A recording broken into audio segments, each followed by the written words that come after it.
At ito na nga ang part 2 ng mga pakulo ni Chai para sa Teacher's Day celebration. Abangan-abangan, tapusin ang video para makita kung ano ang mga pangyayari o ganap. Alam naman natin na ang mga guro ay hindi lamang magaling sa loob ng kanilang mga classrooms or sa mga opisina. Diba? May mga tinatago rin silang mga talent, especially sa tinatawag nating parlor games. Opo, nag-enjoy ang lahat dahil alam niya, sabi ko nga, trabaho lang, walang personalan, be sports lamang, diba? Ganun.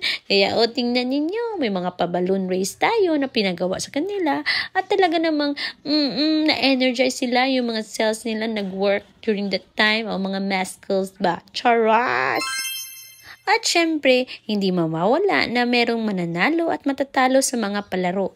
Pero lahat sila enjoy na enjoy talaga. Ewan ko lang ang totoo, baka naman. Ayan, at meron tayong tinatawag na mga King and Queen of Hearts na mga games. At meron ding tinatawag tayong mga, anong tawag dito?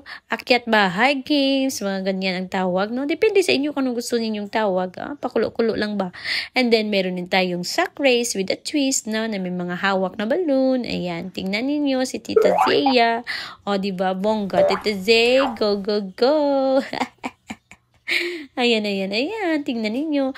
Alam natin kung sino talaga ang nanalo. Siyempre, yung mabilis mag-sack race. O, diba? Ayan, alam naman natin na tuwing mga okasyon na ganito lamang tayo makakapaglaro. Dahil alam natin na talagang araw-araw yung ating mga guro ay pagod na pagod sa pagtatrabaho kasi naman mahal na mahal nila ang kanilang mga trabaho. Kaya nga, saludo kami sa inyo. Yung mga palaro na gaya nito, yung magbibigay sa kanila ng yung bang another time na makapag-relax yung kanilang mga cells.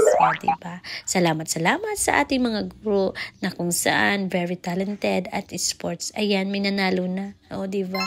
Yan ang ngiti ng lahat. Dahil lahat sila ay panalo sa ating mga puso. Especially sa mga puso ng kanilang mga estudyante. Happy Teacher's Day! Mga teacher naming mahal. Bye-bye!